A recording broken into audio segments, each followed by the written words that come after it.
Hello my YouTube family. Today we're going to do something a little different. This is for your DIY guys that want the fancy cross-drilled rotors but don't want to pay the crazy price for them. So these rotors are 11 3/4 inch vented rotors. So we're going to turn them into cross-drilled vented rotors. And the way we do that is we got a series of patterns here, so we can manually do these on a regular drill press like you guys would have at your house. And so these patterns allow us to set up different hole patterns on these. And so what we're doing here is we've taken this pattern, we've already set it up on here where it's even around here. A lot of times we'll cut these patterns to match the diameter of the rotor. In this particular case, we've got an 11.5 inch pattern set here on a 11 3/4 inch rotor. So we're going to basically do a series of holes, and we've already kind of taken and marked out what we've got going on here so we know which holes we want to use. The way that we're going to do this is we're going to start with the stock rotor, place this piece on here once we figure out the pattern where we want to do it, and then after we've done that, we figure out our drill bit size, which in this case we've already pulled one. You're just going to pull this, and we're just going to basically go over on the drill press. We're going to drill these holes. I'll show you that in a second here.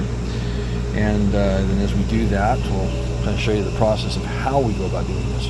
Again, this is something you can do right at in your own home, on your own little drill press at the house, and have cross-drilled rotors at a fraction of the price. So these rotors retail for about $35 a piece when they don't have the holes in them. Once we put the holes in them, we basically make these to where they're roughly about $150 to $175 per rotor.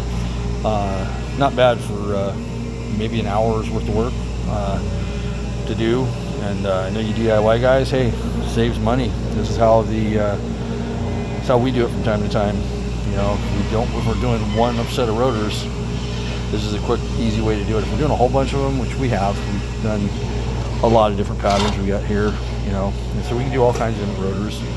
But we do this to keep costs down, keep delivering great quality products, and when you're hand drilling these things, you actually can keep a lot better track of what you're doing and the quality of it. And one of the things that we do is we never drill through these veins. If you notice here that our patterns are actually set up to where the hole is going to go directly through here, not through the actual vein that's the structure of the rotor. This is actually going through in between those veins. So we're kind of careful. Drilling rotors, you can't just start punching holes and hope for the best. You really want to be cognizant of the structural portion of the rotor. So you can see, you shine that down through there, and we don't want to go through that. We want to go through here. We don't want to go through the structure. So, all right, I'm going to stop this for a second. We're going to get prepped, start drilling holes, and we'll show you the next phase. Be right back.